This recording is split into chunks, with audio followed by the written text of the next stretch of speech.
Cerramos con el último episodio de esta semana y corrijo, porque no es episodio, sino episodios. Para cerrar. 3 episodios para cerrar. Venga, vamos a brindar Pero a todo. vamos a brindar ya, porque cuando acabe creo que no me va a quedar ni agua. Traigo un 3 en 1, pero con un nexo en común. Que esto es un poco lo que yo me imaginaba que podría llegar a ser Topcast y estoy haciendo una especie de precuela, ¿no? De lo que puede llegar a ser. He cogido un tema que me interesa porque es mi día a día en el trabajo, quiero saber más y quiero ser mejor en mi trabajo, entonces he analizado este tema y lo que he hecho ha sido traer 3 de todos los podcasts que he escuchado, ¿vale? Sobre el tema de la vivienda, Vale. ¿vale? Entonces, el primero de todos, el padre de la vivienda en España. Bueno, no le decir el padre, pero sí que es verdad que es como muy referente, ¿no? Porque en su momento fue muy disruptor, que es Uribais. Tiene un canal que habla, yo diría que exclusivamente, sobre la vivienda, consejos de inversión. Él tiene su propia empresa que se llama habitación.com, ¿vale? Y ha hecho un podcast con Juanlu de Inversiva, de la empresa de Inversiva, ¿vale? Ah. Han hecho un podcast juntos en uno de los pisos que de hecho tienen invertidos. Y no lo he dicho antes, pero este sector voy a abordar, este sector. En esta sección entre comillas, voy a abordar la vivienda desde 3 puntos de vista, ¿vale? Vamos a hablar de inversión en vivienda, de cómo sacar una hipoteca para tu primera vivienda o las viviendas que sea, y luego el problema de España con la vivienda. Vale, o sea, son los 3 vídeos que han entrado en profundidad en eso. Exacto. 3 vídeos distintos, 3 temas distintos, pero con la base de que todos son sobre la vivienda. Vale, entonces, Interesante. como decía, Uribais con Juanlu de Inversiva han hablado sobre la inversión en el mercado inmobiliario.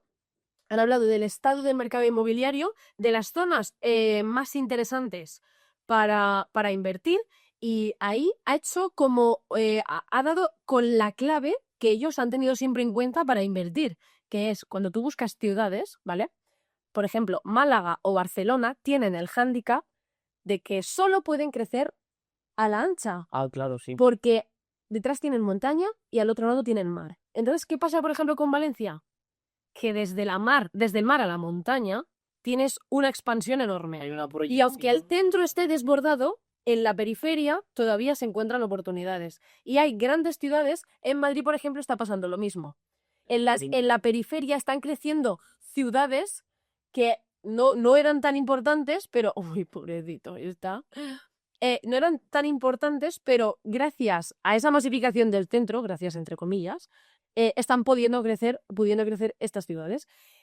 Y ojito con Castellón, porque promete y mucho en los próximos años a niveles en cuanto a inversión inmobiliaria, y tengo que decir que lo corroboro porque lo estoy viviendo en mis propias carnes. Eso te iba a decir. Porque Castellón y alrededores está explotando, pero explotando, ¿eh? Más temas. Hablan de la inversión por habitaciones, de cómo se hace, cuándo hacerlo, de la regulación que hay detrás, etcétera, ¿vale? Hablan de promociones inmobiliarias, porque en Inversiva están haciendo promoción inmobiliaria de obra nueva, ¿vale? Y hablan de todas las trabas que tienen las promotoras a la hora de crear vivienda, todas las regulaciones que tienen que pasar, porque por eso no se crean viviendas, por eso no se construye, porque aparte del coste que tienen los materiales, no solo es el coste, sino todos los problemas regulatorios que alargan los procesos, ¿vale? Hablan de estrategias de inversión inmobiliaria, cuándo invertir como persona física, cuándo invertir como sociedad, ¿vale? O sea, cuándo dar el paso de invertir como persona física en inmuebles a invertir como sociedad.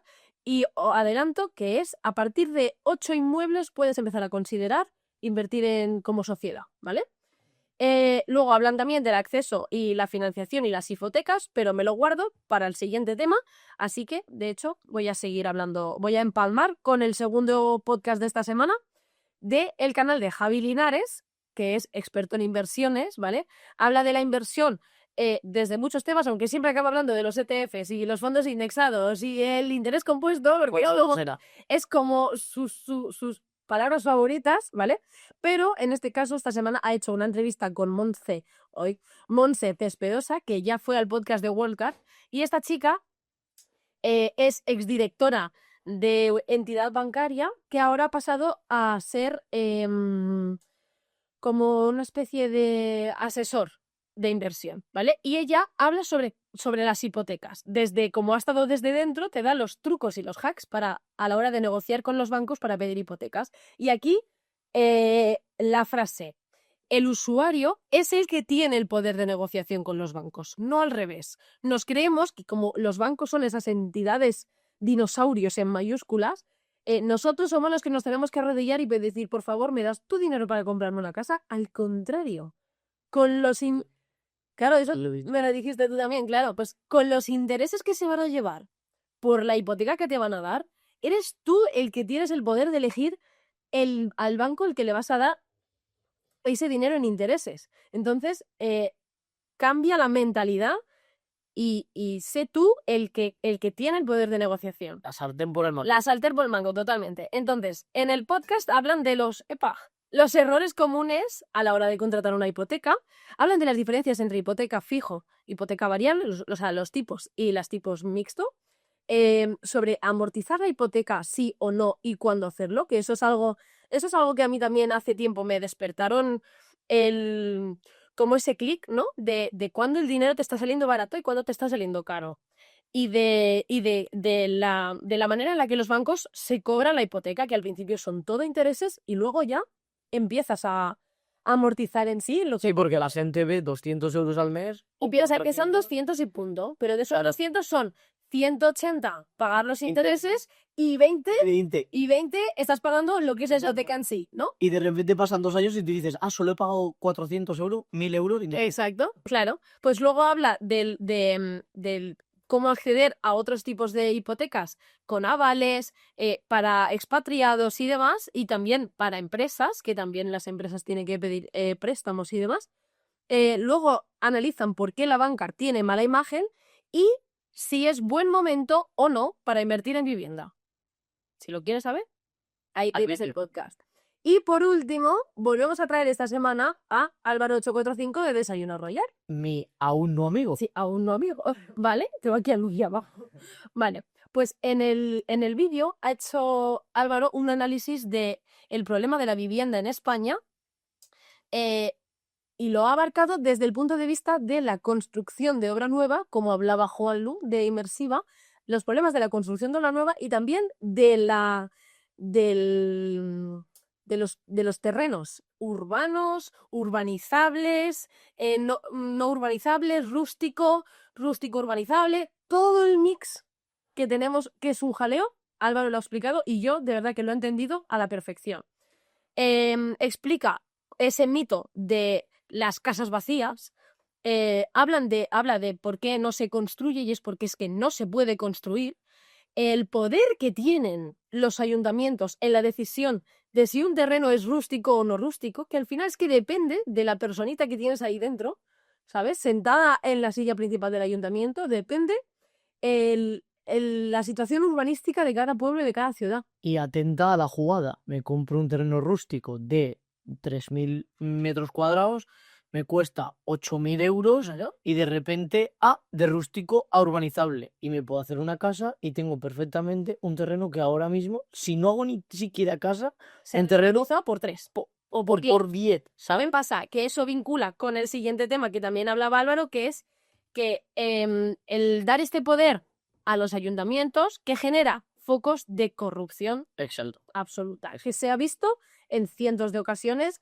con los ministros de urbanismo, con los concejales de urbanismo y con todas las historias. ¿Vale? Es una solución que yo veo es que no hubiera tanto poder en los ayuntamientos y que no hubiera tantos municipios, como hemos dicho antes, que hay más de 8000. Claro, correcto. Y al final la conclusión es que se utiliza el suelo como una arma política, que no es, o sea, en España no es un bien económico, sino un instrumento de poder y de financiación municipal. Esa es la conclusión de Álvaro y la verdad que yo también he llegado al final a la misma conclusión. Así que con esto me quedo. Espero no haber sido muy pesado porque son 3 podcasts.